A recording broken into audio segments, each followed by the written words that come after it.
യാതൊരു റിലേഷൻഷിപ്പും ഇല്ല. അപ്പൊ നമുക്ക് അത് കാണിക്കാനാണെങ്കിൽ ഒരുപാട് എവിഡൻസ് ഒക്കെ കൊണ്ടുവന്ന് കാണിക്കാൻ പറ്റും. വാസ്തവത്തിൽ അതിന്റെ ഒന്നും ആവശ്യമില്ല. ഇവൻ സത്യത്തിൽ പൊതുസമൂഹത്തെ പറ്റിക്കുന്ന ഒരു വലിയ ചതിയനാണ് കീചകൻ. അത്രയേ ഉള്ളൂ. അത് പറയാൻ ഈ ഏറ്റവും കൂടുതൽ നമ്മൾ കാണേണ്ടത് ഇൻസ്റ്റാഗ്രാമിൽ പോയി നോക്കിയാൽ നന്ദിനി എന്ന് എടുത്തു നോക്കിയാൽ അവരത് കൃത്യമായിട്ട് പറയുന്നുണ്ട്. കാരണം ഇവരിൽ നിന്നുള്ള ഏറ്റവും കൂടുതൽ ബുദ്ധിമുട്ടും ഇതുമൊക്കെ അനുഭവിച്ചൊരു സ്ത്രീ എന്ന നിലയിൽ അവരത് കൃത്യമായിട്ട് വന്ന് പറയുന്നുണ്ട്.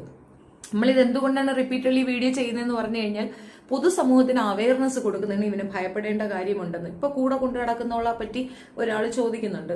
ശ്രീലക്ഷ്മി സപ്പോർട്ട് ചെയ്തുകൊണ്ട് ശ്രീലക്ഷ്മിക്ക് ഒരുപാട് തെറിയൊക്കെയുണ്ട്. അത് ഭയങ്കര വിഷമിക്കണം. അവൾക്ക് അറിയാം ഞാൻ സർജറി ചെയ്യാൻ പോണ മുതൽ ഈ നിമിഷം വരെ എൻ്റെ കൂടെ എല്ലാ കാര്യത്തിനും എൻ്റെ കൂടെ ഉണ്ടായിരുന്ന ഒരു വ്യക്തിയാണ്. ആഷിനെ പോലെ തന്നെ എൻ്റെ കൂടെ ഉണ്ടായിരുന്ന വ്യക്തികളിൽ ഒരാളാണ് ശ്രീലക്ഷ്മി. അപ്പോൾ അവൾക്ക് അറിയാം ഞാൻ എത്രത്തോളം വേദനയിലൂടെ അല്ലെങ്കിൽ എത്രത്തോളം പ്രശ്നത്തിലൂടെയാണ് നടന്നു പോയിട്ടുള്ളത്. കാരണം ചില സമയത്തൊക്കെ ഭയങ്കര പെയിനായിട്ട് ഞാൻ പെയിൻ കില്ലറൊക്കെ കഴിച്ചിട്ടാണ് ഞാൻ കിടന്ന് ഉറങ്ങിയിട്ടുണ്ടായിരുന്നത്. അപ്പോൾ അവൾക്ക് അത് അറിയാം, ആ ഫീലിംഗ്. പിന്നെ എനിക്ക് ഫുഡും കാര്യങ്ങളൊക്കെ കൊണ്ടുവന്ന് തന്നൊക്കെ അവളാണ്. അപ്പോൾ ആ ഒരു നന്ദി എനിക്ക് ഓഫ്കോഴ്സ് ഉണ്ട്. അവളെ പോലെ എന്നെ സപ്പോർട്ട് ചെയ്ത് ഒരുപാട് പേരുണ്ട്.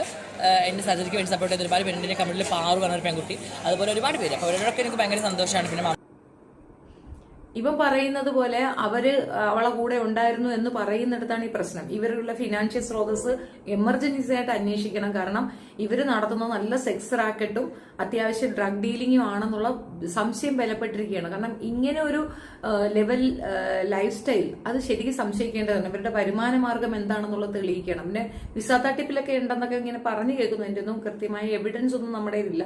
ഇതൊക്കെ ഹെൽനോസ് പാട്ട പറയുന്നതാണ്. അപ്പൊ നമുക്ക് അതിനെപ്പറ്റി അറിയത്തില്ല. തെളിവൊക്കെ അവർ ശേഖരിക്കുന്നുണ്ട്. അപ്പൊ വരും ദിവസങ്ങളിൽ അതൊക്കെ പുറത്ത് വിടുമായിരിക്കും. എന്ത് തന്നെ ആയിരുന്നാലും ഇവനെ സംരക്ഷിക്കാൻ, ഇവനെ സപ്പോർട്ട് ചെയ്യാനുമായിട്ട് ട്രാൻസ് വിഭാഗത്തിൽ നിന്ന് ആരും നിൽക്കാതിരിക്കുന്നതായിരിക്കും നിങ്ങൾക്ക് സേഫ്റ്റി എന്ന് അറിയിക്കാൻ വേണ്ടി മാത്രമാണ് ഞാൻ പറഞ്ഞത്. ഇപ്പൊ ഒരുപാട് ട്രാൻസിലുള്ള ഒത്തിരി മനുഷ്യരെ നമുക്ക് പേഴ്സണലി അറിയാം.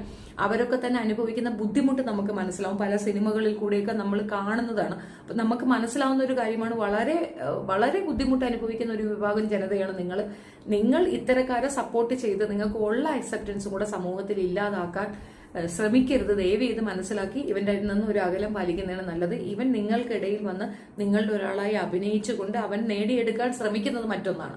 അത് തിരിച്ചറിയാൻ വേണ്ടിയിട്ട് മാത്രമാണ് ഇത്തരം വീഡിയോസ് ഒക്കെ എടുത്ത് നിങ്ങൾക്ക് ഷെയർ ചെയ്ത് തരുന്നത്. കൂടുതൽ ആൾക്കാരിലേക്ക് ഇത് എത്തട്ടെ എന്ന് മാത്രമാണ്. ഇവൻ സത്യം പറഞ്ഞു കഴിഞ്ഞാൽ രണ്ട് വിഭാഗത്തിനെ നന്നായിട്ട് പറ്റിക്കുന്നതിന് മറ്റതും മറിച്ചതും ഒക്കെ ഇഷ്ടമാണ്. പ്രകൃതി വിരുദ്ധമായ ലൈംഗിക പരിപാടികൾ അതാണ് ഇവന്റെ കളി. അത് മനസ്സിലാക്കാൻ വേണ്ടി പറഞ്ഞു എന്നേ ഉള്ളൂ. ഇവന് അത്യാവശ്യം സപ്പോർട്ട് കൊടുക്കുന്ന, ഇവനെ സേവ് ചെയ്ത് നിർത്തുന്ന റിസോർട്ടുകാരടുത്തും എനിക്ക് പറയാനുള്ളത്, നിങ്ങളുടെ ക്രെഡിബിലിറ്റി നഷ്ടപ്പെടും. അത്രയേ ഉള്ളൂ. ആലോചിച്ച് ചെയ്യുക. മാറ്റി നിർത്തേണ്ടവരെ മാറ്റി നിർത്തിയില്ലെങ്കിൽ അത് പ്രശ്നമാണ്. പണ്ടാരാണ്ട് പറഞ്ഞ കണക്ക് അവനവൻ ഇരിക്കേണ്ടത് എടുത്ത് അവനവൻ ഇരുന്നില്ലെങ്കിൽ അവിടെ പട്ടി കയറി ഇരിക്കും എന്ന് പറഞ്ഞിട്ടില്ലേ, ആ അവസ്ഥയാണ്.